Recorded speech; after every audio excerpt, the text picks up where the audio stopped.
There was a time in my life when my mind felt like it was constantly racing, a storm of thoughts I couldn't control. Each day felt heavier, like I was carrying an invisible weight that no one else could see. I tried distracting myself, scrolling endlessly, diving into work, but it only made things worse. The noise never stopped. Then I stumbled upon a practice that changed everything. I learned that the root of my restless mind wasn't the world outside.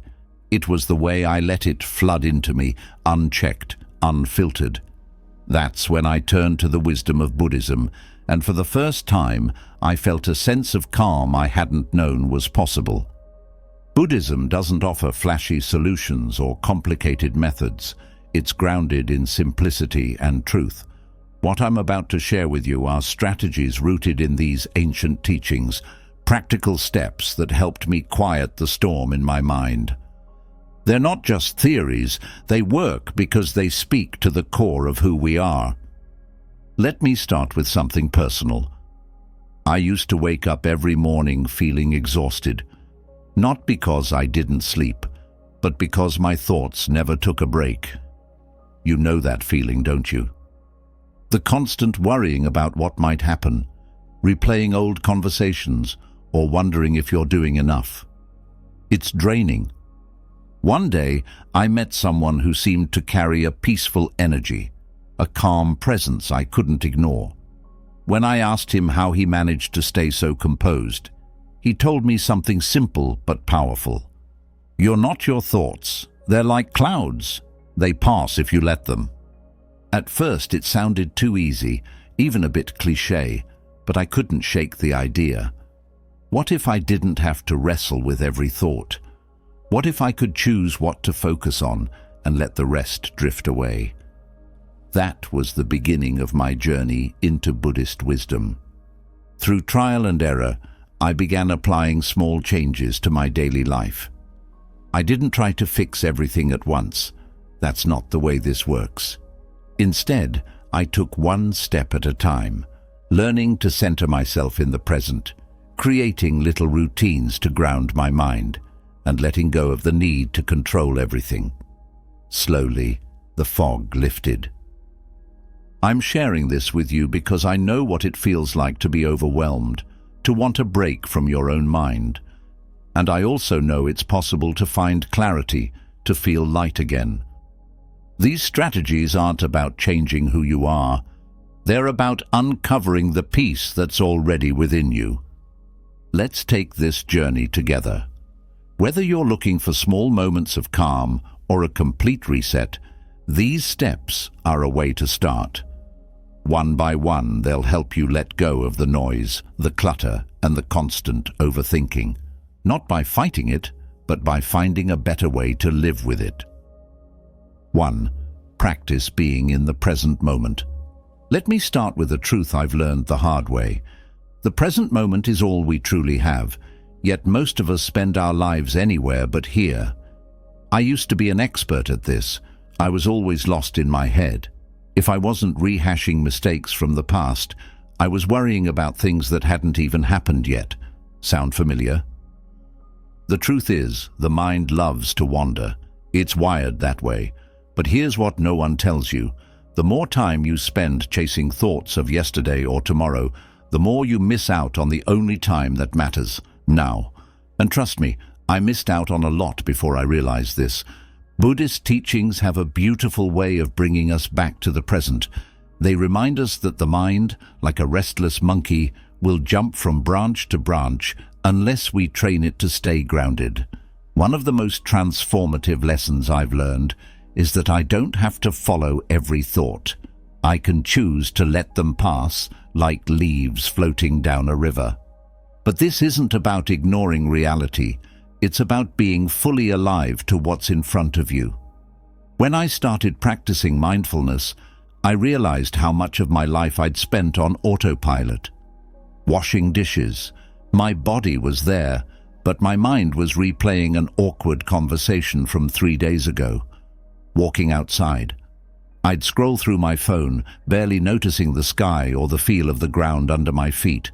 I wasn't living, I was existing in fragments. So how do we reclaim the present? Start small. For me, it began with something as simple as focusing on my breath. Right now, as you're reading this, take a moment to notice your breathing. Don't change it. Just feel it. Inhale, exhale. That's it. You're already in the present moment. When I began incorporating this practice into my day, everything shifted. Instead of being consumed by worries about the future, I found myself fully immersed in little moments. The warmth of my morning tea, the sound of birds outside, even the texture of the soap on my hands as I washed them. These weren't extraordinary experiences, but they felt profound because I was truly there. One of the most powerful Buddhist teachings on this is from Thich Nhat Hanh, who said, "Drink your tea slowly and reverently, as if it is the axis on which the whole world revolves." At first, I didn't understand this. How could drinking tea be meaningful?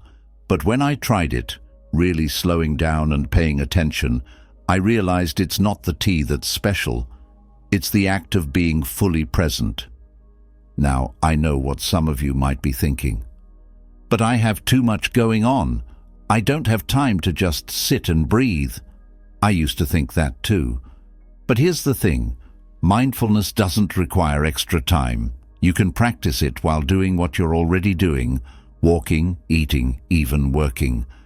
The key is to focus on this moment, not the one before or after. For example, when I work now, I set clear boundaries for my mind. I tell myself, this is what I'm doing right now. Nothing else matters in this moment. And whenever I notice my thoughts drifting, because they always will, I gently bring them back.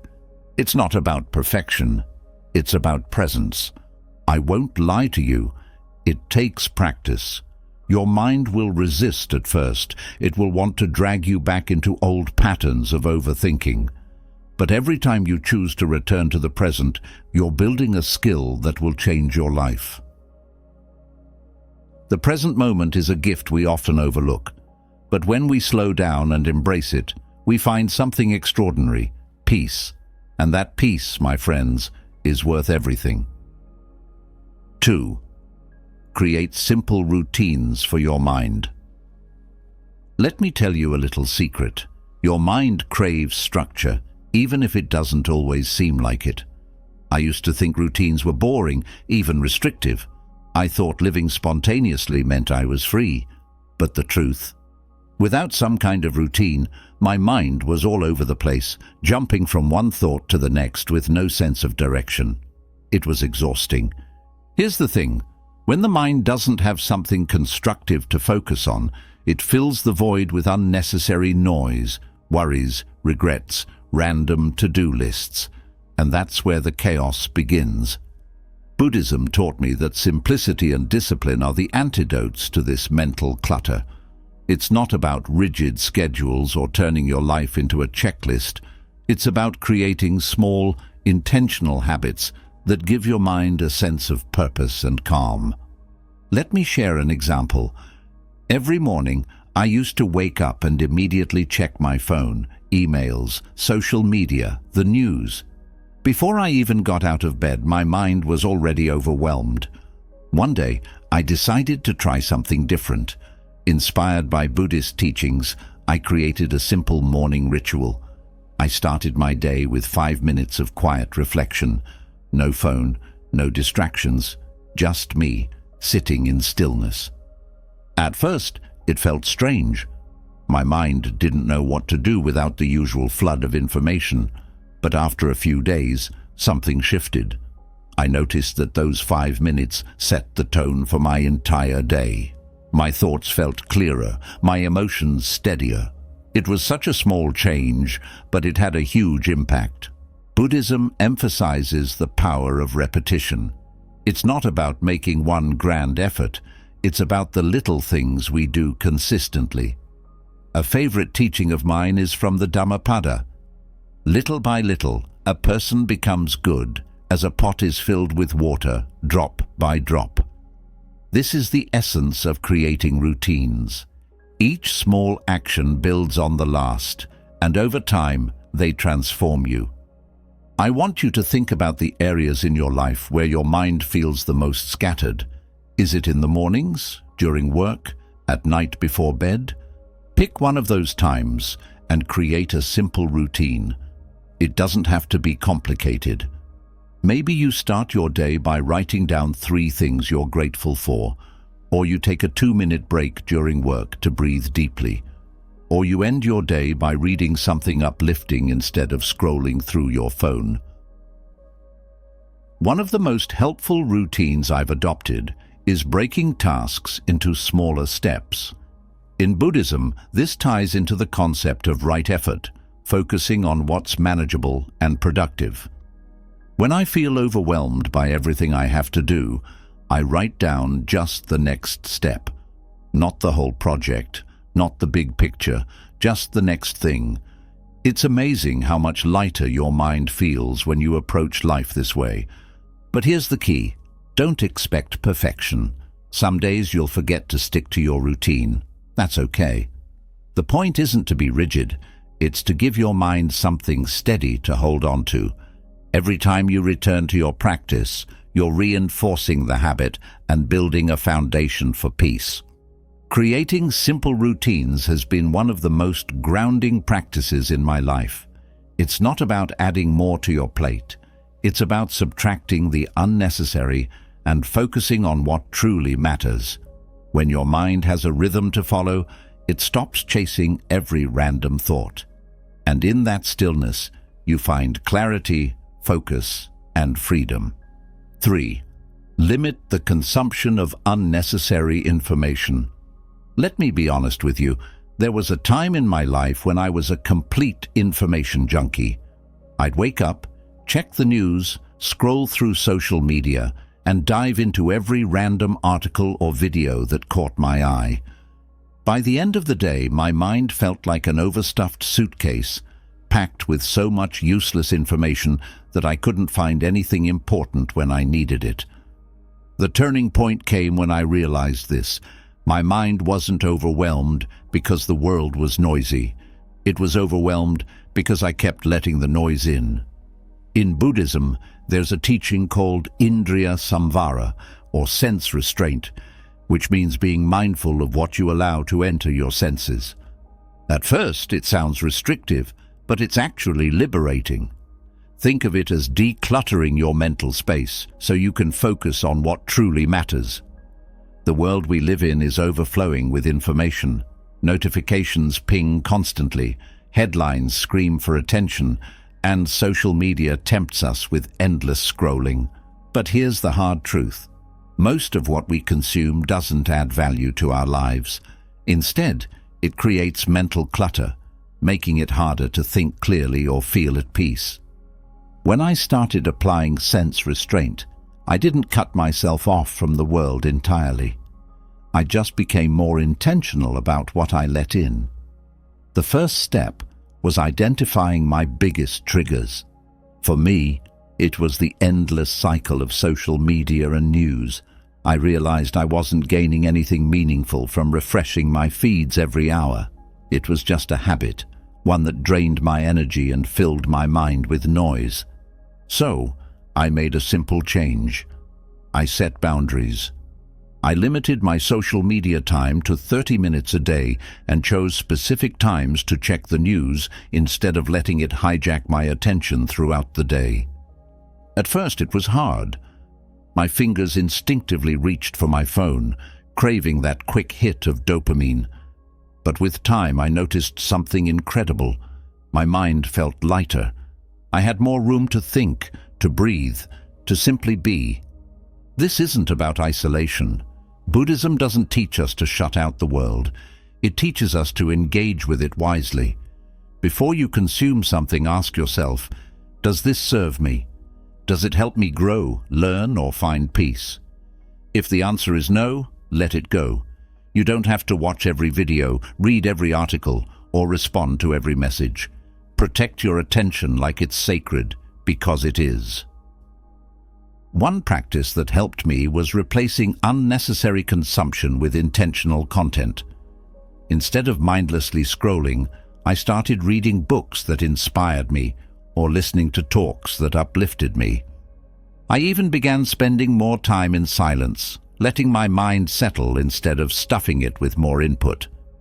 It was uncomfortable at first, but that discomfort was a sign I was on the right path. You might be wondering, how do I even start with this? Begin small. Choose one area of your life where information feels overwhelming. Maybe it's social media, email, or even conversations with certain people. Set a boundary. Maybe it's turning off notifications, unfollowing accounts that don't add value, or dedicating certain times of the day to disconnect. You'll be amazed at how much mental clarity you gain when you stop letting the world control your focus. Limiting unnecessary information isn't about shutting yourself off. It's about choosing what deserves your attention and letting go of the rest. And in that space of quiet, you'll find something precious. The ability to hear your own thoughts, to connect with your inner wisdom, and to feel truly alive. 4. Practice daily gratitude. I'll never forget the day someone asked me, "What are you grateful for today?" I froze, not because I didn't have anything to be thankful for, but because I'd never made it a habit to notice. Life always felt like a race, chasing goals, fixing problems, worrying about what wasn't working. Gratitude, that felt like a luxury I didn't have time for. But here's what I learned.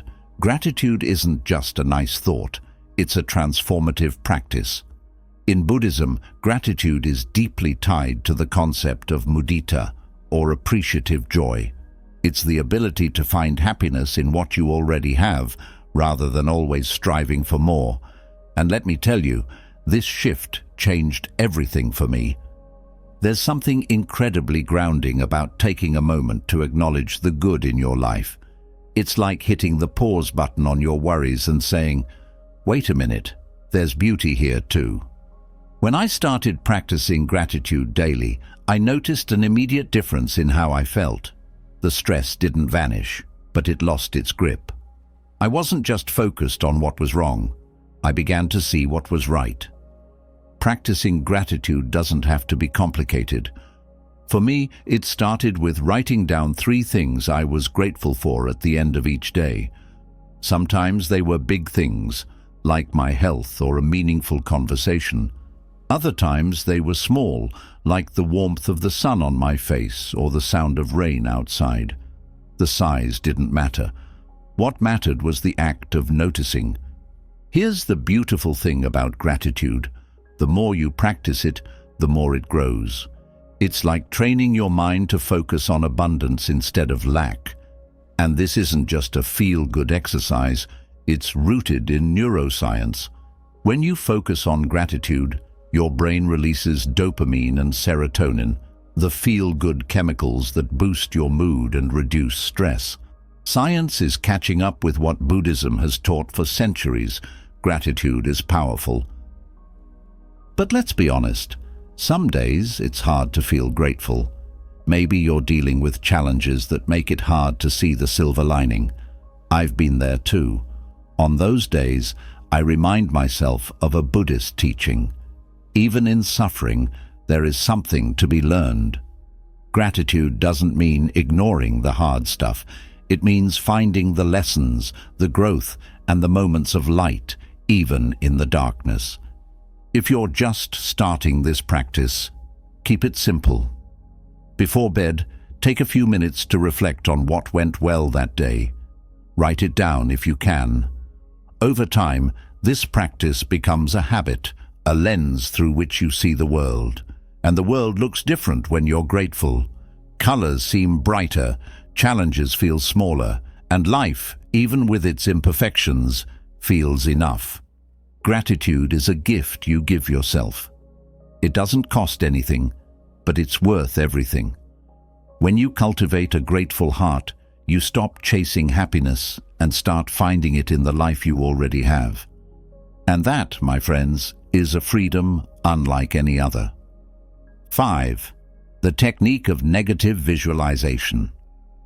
Let me share something counterintuitive that completely transformed the way I think about challenges and fears. It's called negative visualization. At first, it might sound odd.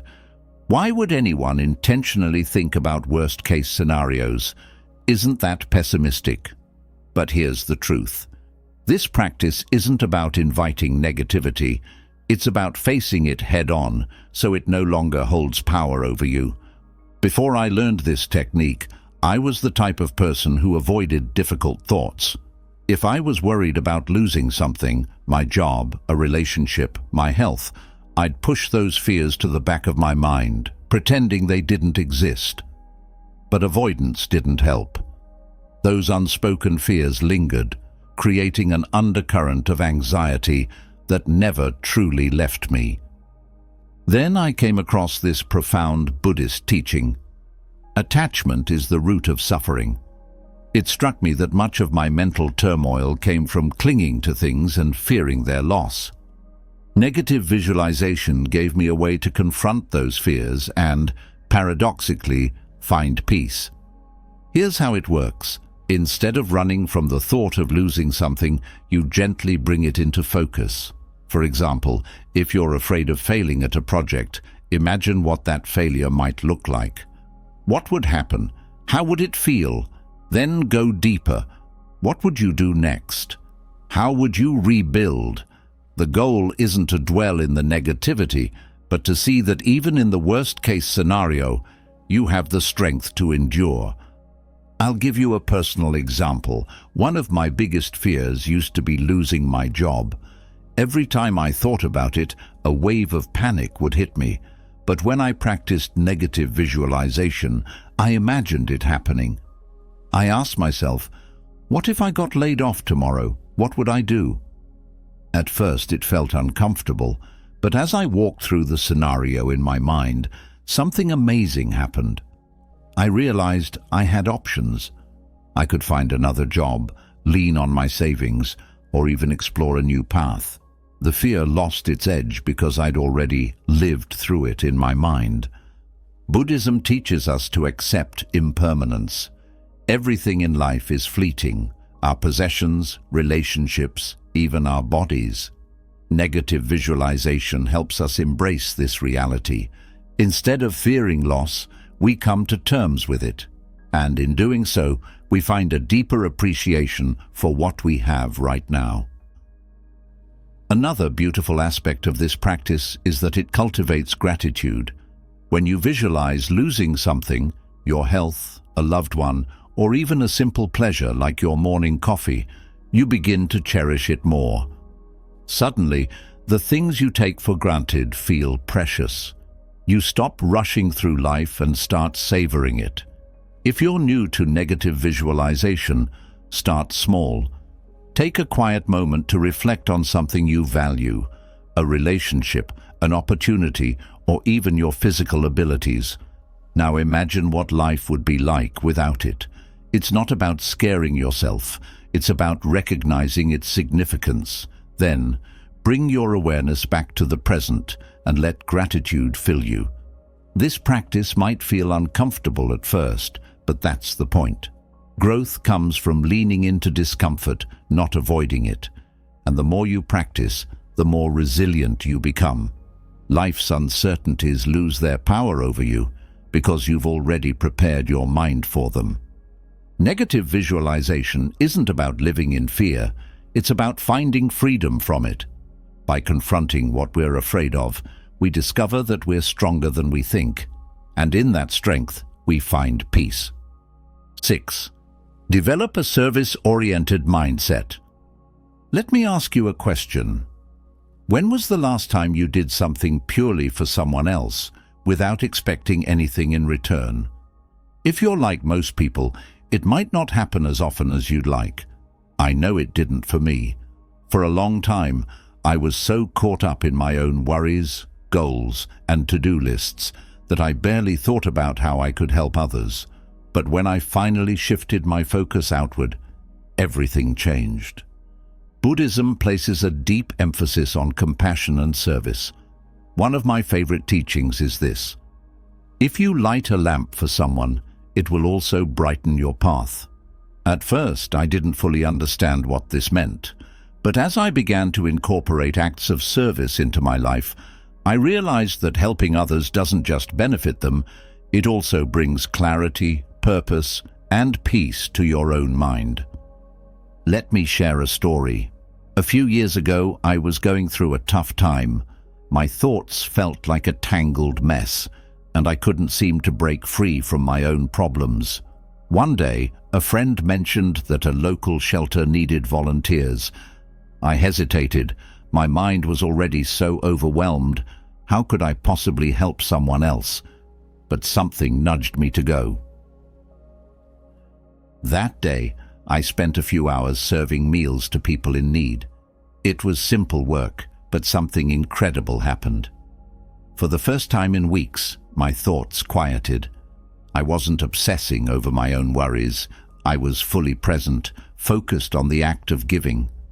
By the time I left, I felt lighter, as if a weight had been lifted. That experience taught me a profound truth. When we shift our attention from ourselves to others, we create space for peace in our own minds. Developing a service-oriented mindset doesn't mean you have to make grand gestures or dedicate your life to charity, though those are wonderful things to do. It's about finding small, meaningful ways to contribute to the well-being of others.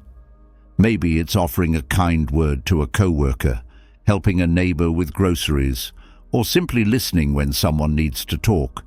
These small acts of service ripple outward, creating a sense of connection and purpose. In Buddhism, this is tied to the concept of right action, living in a way that benefits not just yourself, but also the world around you. Service isn't just something you do, it's a way of being. It's a practice that opens your heart and reminds you that we're all interconnected. But let's be honest, helping others isn't always easy. Sometimes you're tired, busy, or dealing with your own struggles. I've felt that way too. But here's what I've learned. The times when you feel least able to give are often the times when giving has the greatest impact. Not just for the person you're helping, but for yourself. Service pulls you out of your own head and into the present moment. It reminds you that you're part of something bigger. If you're not sure where to start, begin with what feels natural. Look around and ask yourself, who needs help? What can I offer? It doesn't have to be perfect or profound. The act itself is enough. When you cultivate a service-oriented mindset, you transform not just the lives of others, but your own. Your worries feel smaller, your heart grows fuller, and your mind finds peace in the simple act of giving. As the Buddha taught, our own life has meaning to the extent that it touches others. In serving others, we serve ourselves in the most beautiful way possible. 7. Learn to say no. I used to be the kind of person who said yes to everything. Need help with a project? Sure. Want me to stay late at work? No problem. Can you take on just one more responsibility? Of course. At first, it felt good. People appreciated me, praised me, and leaned on me. But over time, I realized something. Every yes I said to others was often a no to myself. This wasn't sustainable. My mind was cluttered, my energy drained, and I felt like I was losing control of my own life. That's when I discovered the power of saying no. And let me tell you, it was liberating. Buddhism teaches us about the importance of boundaries. One of the core principles is right speech, samavaka, which includes not just how we speak to others, but how we honor our truth. Saying no when you need to is one of the most honest and compassionate things you can do for yourself and others.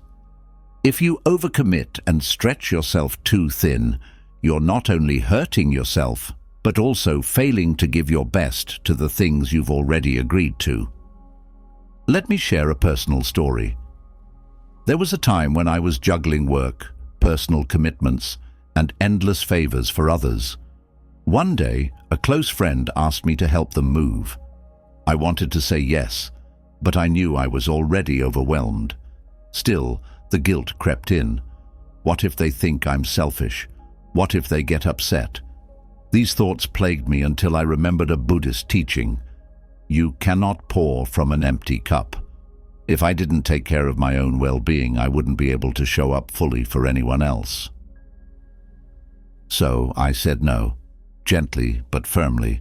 I explained my situation, and to my surprise, my friend understood. It was a pivotal moment for me. I realized that saying no didn't make me a bad person. It made me an honest one. And the relief I felt afterward was undeniable. Learning to say no isn't easy, especially if you're used to being a people pleaser. But it's a skill worth developing. Here's what helped me. Before committing to something, I pause and ask myself, do I have the time, energy, and mental space for this? If the answer is no, I honor that. Sometimes I'll say, I wish I could help, but I can't right now. Other times a simple, I'm sorry, I can't, is enough. No excuses, no guilt. Buddhism reminds us that boundaries are not barriers, they're acts of self-respect. They create the space we need to nurture ourselves so we can give more freely and authentically when the time is right. When you learn to say no, you take back control of your life, you protect your peace, and perhaps most importantly, you give yourself permission to prioritize what truly matters. 8. Stop seeking approval from others. For a long time, I lived for the approval of others. Every decision I made, from the clothes I wore to the way I spoke, was influenced by what I thought people wanted from me. And while I didn't realize it at the time, this constant need for validation was exhausting. My mind was always racing with thoughts like, did they like what I said? Am I good enough? What if they think I'm not capable? One day, I stumbled upon a Buddhist teaching that hit me like a lightning bolt. Those who are free from attachment to praise and blame are truly at peace. It was so simple yet so profound. I realized I was letting the opinions of others dictate my self-worth. I was giving away my power, tying my happiness to something I couldn't control. From that moment, I started working on letting go of the need for approval. It wasn't easy. In a world where likes, comments, and external validation seem to measure success, choosing to prioritize your own opinion feels like swimming against the tide. But every small step I took brought me closer to freedom. Here's what I learned. Seeking approval is a trap. No matter how much you do, you can never please everyone. And even if you manage to win someone's approval, it's fleeting. People's opinions change. What they value today might not matter tomorrow, but your relationship with yourself, that's constant, and it's the only approval you truly need. One of the most practical ways I began shifting my mindset was by asking myself a simple question. Am I doing this because it aligns with my values, or because I want someone else to validate me? If the answer was the latter, I'd pause and reevaluate. It was uncomfortable at first, but over time, I started trusting myself more. I began making choices that felt authentic, not performative. Another breakthrough came when I stopped over-explaining myself. Buddhism teaches us the value of simplicity and authenticity. You don't owe anyone a detailed explanation for living your truth. If someone questions your decisions, it's okay to calmly state your reason and move on. Their understanding, or lack of it, doesn't define you. Letting go of the need for approval doesn't mean you stop caring about others. It means you stop letting their opinions control your sense of self. You can still value feedback, but you learn to discern what's constructive from what's unnecessary. And when criticism comes your way, you accept it without letting it derail you. This shift in mindset is liberating. When you stop seeking approval, you reclaim your energy. Your mind becomes quieter, less focused on external noise. You start living for yourself, not for the expectations of others. And that's when true peace sets in. The Buddha said, "Do not seek refuge in others. Be a light unto yourself. Those words have become my mantra. Every time I catch myself falling into old patterns of seeking validation, I return to them. They remind me that my worth isn't something to be earned. It's something that's already within me, and it's within you too. All you have to do is claim it. 9. Simplify your decisions. Let me ask you something. How often do you find yourself stuck in the endless cycle of decision-making?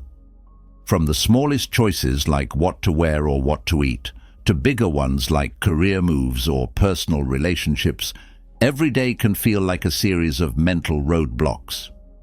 I used to live like that, constantly overthinking, analyzing every detail, and second-guessing myself.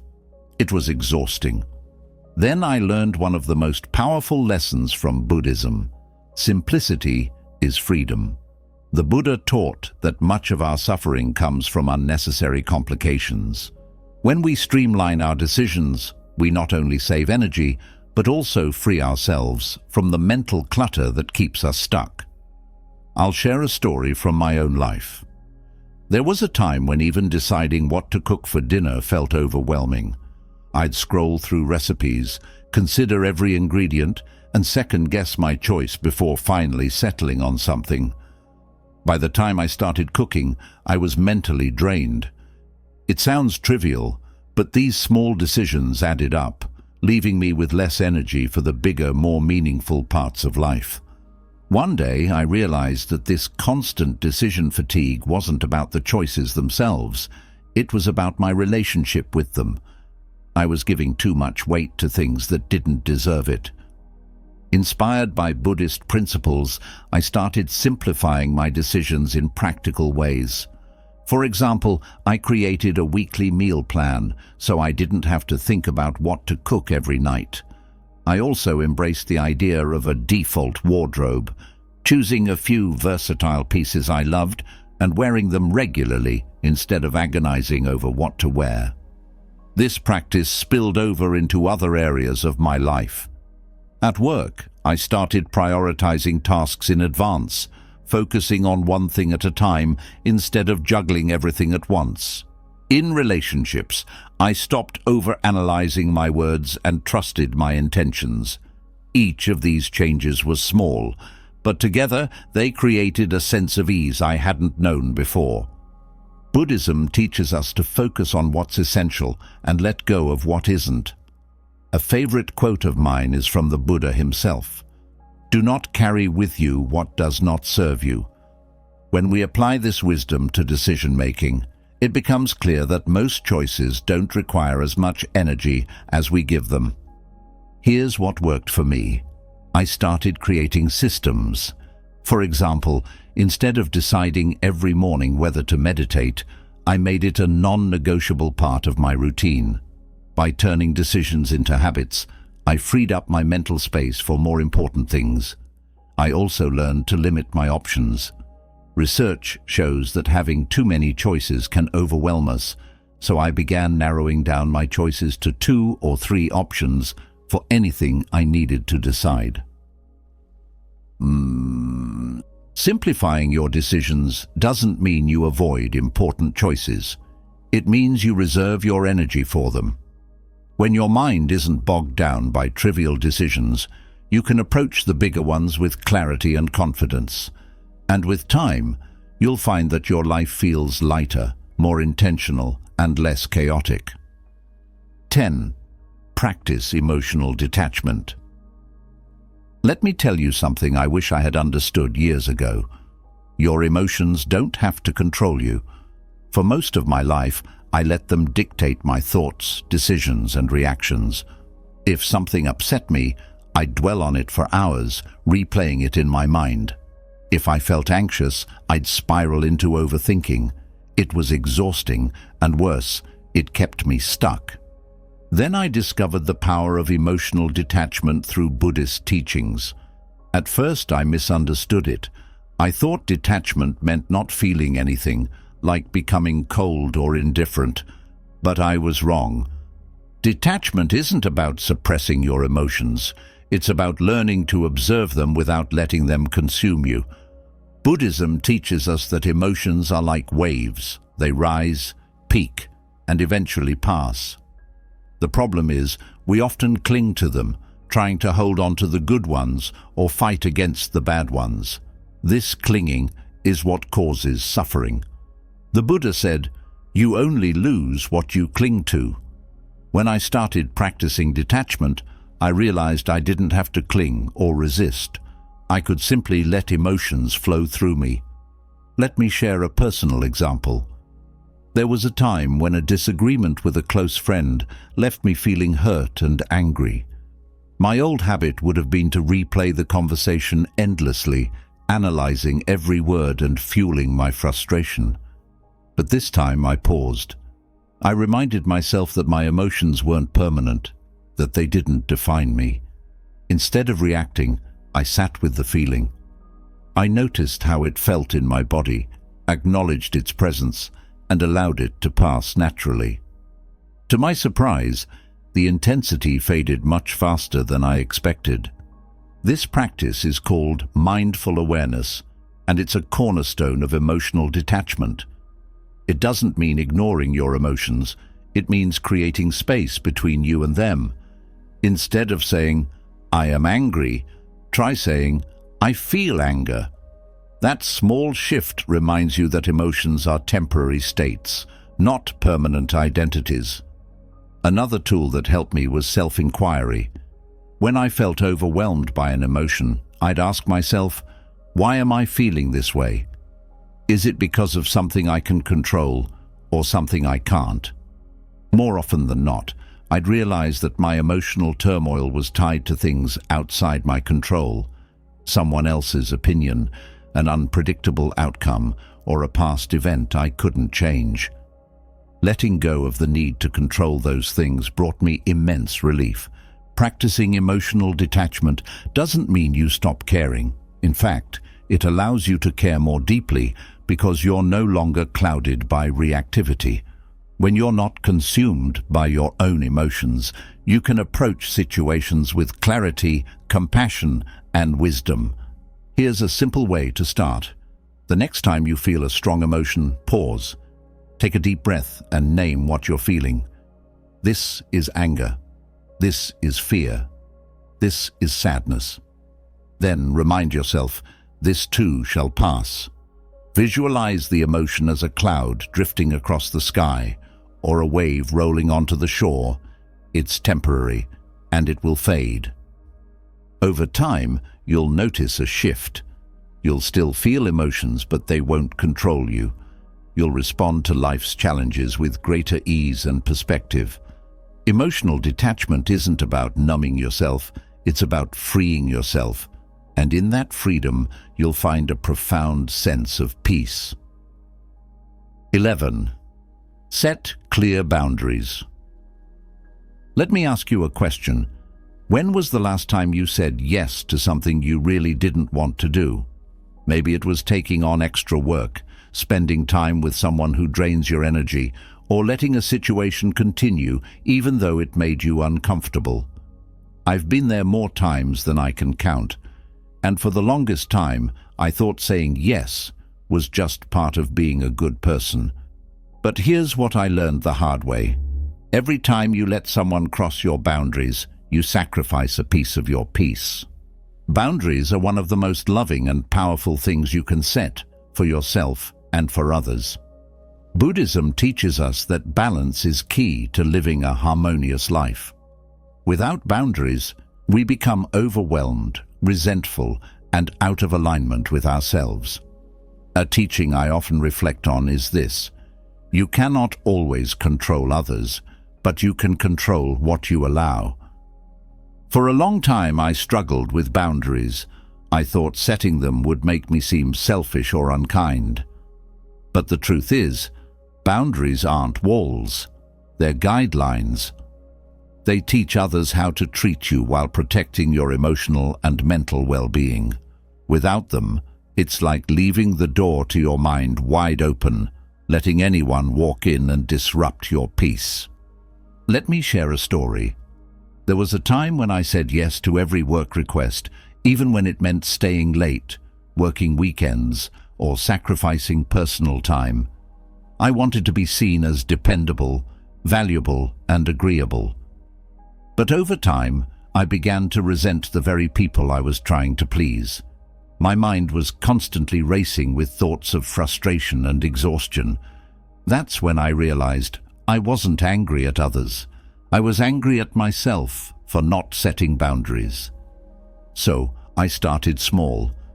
The next time someone asked for something I couldn't realistically take on, I said no, politely but firmly. At first it was terrifying. I worried about disappointing people or being judged. But to my surprise, most people respected my honesty, and the sense of relief I felt was worth every moment of discomfort. Buddhism teaches us to be compassionate, but compassion begins with yourself. Setting boundaries isn't about shutting people out. It's about showing them how to respect your limits while also respecting theirs. It's an act of self-respect and self-care. Here's how I started creating boundaries in my life. 1. Be clear and honest. Communicate your limits calmly and directly. For example, instead of saying, "I'll try to make it," say, "I'm not available, but thank you for thinking of me." People appreciate clarity, even if it's not what they wanted to hear. 2. Stop over-explaining. This was a big one for me. I used to feel like I needed to justify my boundaries with a detailed explanation. But the truth is, no is a complete sentence. You don't owe anyone an elaborate reason for protecting your peace. 3. Protect your time and energy. Buddhism emphasizes mindfulness and being present. You can't do that if you're constantly overcommitted. Learn to prioritize what truly matters and let go of what doesn't. One of the biggest challenges with boundaries is guilt. I used to feel terrible for saying no, as if I were letting people down. But then I realized something. Every time I overextended myself to please others, I was letting myself down, and the resentment that followed helped no one. A Buddhist principle that helped me reframe this guilt is the idea of right action, samma kammanta. It reminds us that our actions should align with our values and well-being. Saying no isn't selfish, it's an act of integrity. It allows you to show up fully for the things and people that truly matter. If you're new to setting boundaries, start with small steps. The next time someone asks for something that feels like too much, take a moment to reflect before responding. Ask yourself, does this align with my values? Do I have the time and energy for this? If the answer is no, honor that. It might feel uncomfortable at first, but like any practice, it gets easier with time. The beauty of boundaries is that they create clarity, not just for you, but for the people around you. When you set clear limits, you teach others how to engage with you in a way that's respectful and balanced. And in doing so, you protect your peace, your energy, and your mind. The Buddha said, "You are the guardian of your own happiness." Setting boundaries is how you guard that happiness. It's not about keeping people out. It's about ensuring that what you allow into your life aligns with your well-being. And when you do that, you create space for the kind of peace and clarity that transforms not just your mind, but your entire life. Detoxifying your mind and finding clarity isn't about adding more to your plate. It's about peeling back the layers of unnecessary thoughts, distractions, and habits that weigh you down. These 11 strategies, rooted in the timeless wisdom of Buddhism, offer simple yet profound ways to quiet the noise, reconnect with yourself, and embrace a life of balance and peace. I want to hear from you. What's one strategy you're most excited to try, or what's something you already do to find calm in your life? Share your thoughts in the comments below. Let's create a space where we can learn and grow together. And if you found value in this video, don't forget to subscribe to the channel. By subscribing, you'll join a community focused on mindfulness, personal growth, and living a meaningful life. Hit that subscribe button and turn on notifications so you don't miss the next video. Thank you for watching, and remember, peace begins within. See you next time.